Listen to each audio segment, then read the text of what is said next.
Good morning class ninth. आज हम एक बार फिर प्रेजेंट इंडेफिनिट टेंस के बारे में इसका नेक्स्ट पार्ट जो है उसके बारे में पढ़ेंगे।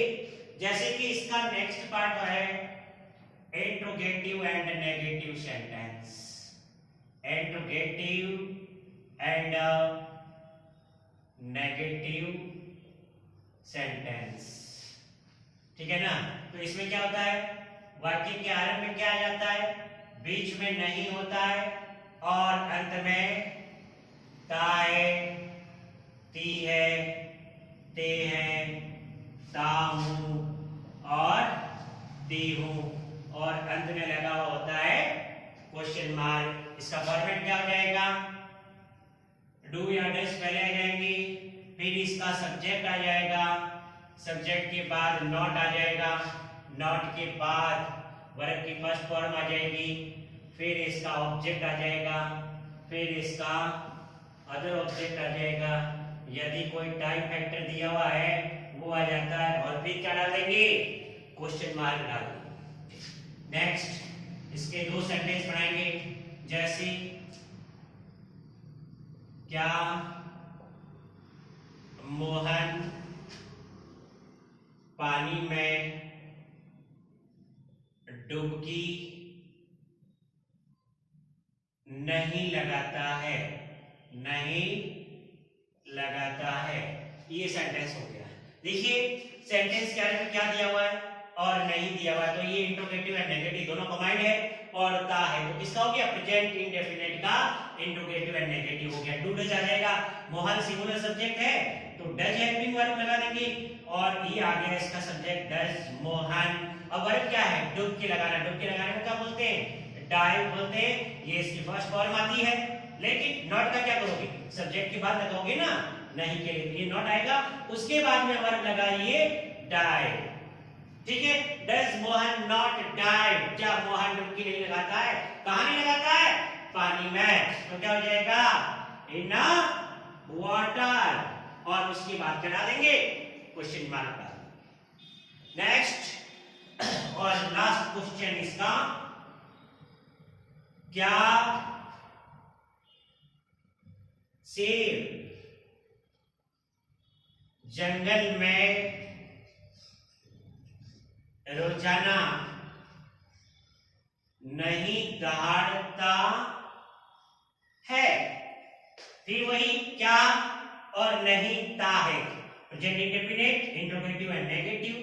शेर सिंगुलर है, डू या डज क्या आएगा, डज आएगा, तो डज लॉयन नॉट, वर्ब क्या है, दाड़ना, रोअर क्या शेर नहीं दाड़ता है, कहां, जंगल में, इन दी फॉरेस्ट, रोजाना, डेली, क्वेश्चन मार्क, ठीक है। उसके बाद इसका अगला भाग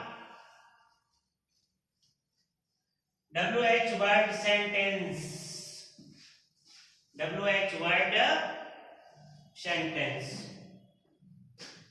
तो ये आ गया WH वर्ड सेंटेंस। अब WH कौन होते हैं, जैसे वाट है, वाई है, वैन है, वेयर है, विच है, ठीक है ना, हाउ है, बहुत सारे WH वर्ड होते हैं एक्सेट्रा। तो ये वाक्य के बीच में लिखे हुए आते हैं, ठीक है। तो इसका फॉर्मेट क्या बनेगा, WH वर्ड पहले आ जाएगा, फिर आ जाएगी इसकी हेल्पिंग वर्ब डू या डज, उसके बाद में आएगा इसका सब्जेक्ट, फिर आ जाएगी, सॉरी डू डज आगे, हाँ सब्जेक्ट प्लस वर्ब की फर्स्ट फॉर्म, फिर आएगा ऑब्जेक्ट और उसके बाद में है इसका ये अदर ऑब्जेक्ट, फिर यदि कोई टाइम फैक्टर दिया हुआ है वो आ जाएगा और उसके बाद में क्वेश्चन मार्क आएगा। जैसे पहला क्वेश्चन, रवि कक्षा में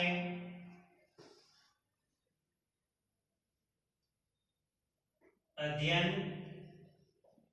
कैसे करता है, अब इसमें WH वर्ड क्या हुआ? कैसे। कैसे को क्या बोलते हैं? हाउ। हाउ रवि सिंगुलर है तो डज आ जाएगा। How does Ravi. अब वर्ड क्या है? अध्ययन करना, स्टडी। कहां पर? कक्षा में, इन दी क्लास। और फिर आ जाएगा क्वेश्चन मार्क। सेकंड क्वेश्चन, बच्चे मंच पर कौन सा गाना गाते हैं? कौन सा, कौन सी, विच आ जाएगा। विच के साथ नाउन आ जाता है। कौन सा गाना, यानी विच सॉन्ग। बच्चे प्लूरल है तो डू आ जाएगा। Which song do the children. Verb की फर्स्ट फॉर्म गाना, तो which song do the children sing. कहां पर? मंच पर, on the stage, question mark. ये आपका WH वर्ड वाला हो गया। उसके बाद देखिए हम इसके टाइम एक्सप्रेसिंग एडवर्ब्स के बारे में बातचीत कर चुके हैं। अब हम आज बात कर रहे हैं प्रेजेंट कंटिन्यूअस टेंस की। कौन से टेंस की? प्रेजेंट कंटिन्यूअस टेंस की।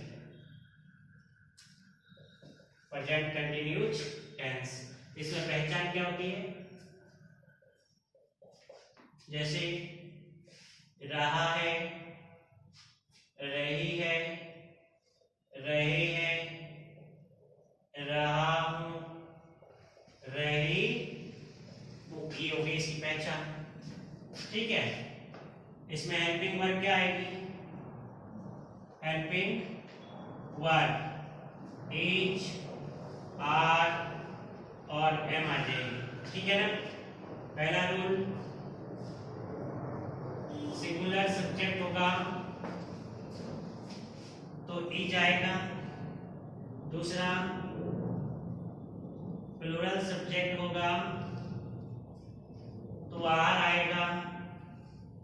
और तीसरा, सब्जेक्ट यदि इसका आई होगा तो एम आएगा। इसके साथ में जुड़ेगा क्या? वर्ब की फर्स्ट फॉर्म आईएनजी का प्रयोग हो जाएगा। ठीक है ना। जैसे किस प्रकार होगा कि रीडिंग लिखा हुआ है, जैसे प्लेइंग हो गया, यानी कोई भी वर्ड है। जैसे राइट लिखा हुआ है, राइट WRIT, तो इसके साथ में आईएनजी जोड़ेंगे तो ई हट जाएगा, तो ये क्या बन जाएगा? राइटिंग हो जाएगा। इस तरीके से इसको बनाया जाएगा। ठीक है ना। अब इसका जो अफर्मेटिव सेंटेंस होता है उसका स्ट्रक्चर जो है उसके बारे में अपन बात कर रहे हैं। अफर्मेटिव सेंटेंस के बारे में इसका स्ट्रक्चर किस प्रकार से बनेगा? सबसे पहले सब्जेक्ट, उसके बाद में हेल्पिंग वर्ब। जैसे कि इसके अंदर हेल्पिंग वर्ब है is are am plus verb की फर्स्ट फॉर्म आईएनजी प्लस, फिर आ जाएगा ऑब्जेक्ट प्लस अदर ऑब्जेक्ट, उसके बाद में आ जाएगा टाइम यदि कोई दिया हुआ है तो। ये इस प्रकार से प्रेजेंट कंटीन्यूअस टेंस का जो है वो स्ट्रक्चर बन जाएगा। समझिए। उसके बाद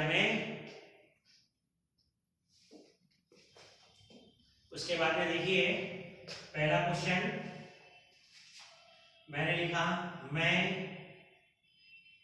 कक्षा में अंग्रेजी पढ़ रहा हूं। पढ़ रहा हूं। अब देखो रहा हूं ये प्रेजेंट कंटिन्यूअस टेंस का आ गया। ठीक है। तो इसका सब्जेक्ट कौन है? आई। आई के साथ क्या लगेगा? हेल्पिंग वर्ब एम आ जाएगा। तो आई अब वर्ब क्या है? पढ़ना। रीड, रीड के साथ में लगा देंगे आईएनजी। आई एम रीडिंग, मैं पढ़ रहा हूं। क्या पढ़ रहा हूं? अंग्रेजी पढ़ रहा हूं। ये इसका क्या बन गया? ऑब्जेक्ट बन गया। इंग्लिश कहां? कक्षा में, इन दी क्लास। एक तो ये सेंटेंस हो गया इसका। एक सेंटेंस और कर लेते हैं, दूसरा यहां कर लेते हैं कि वे उन्हें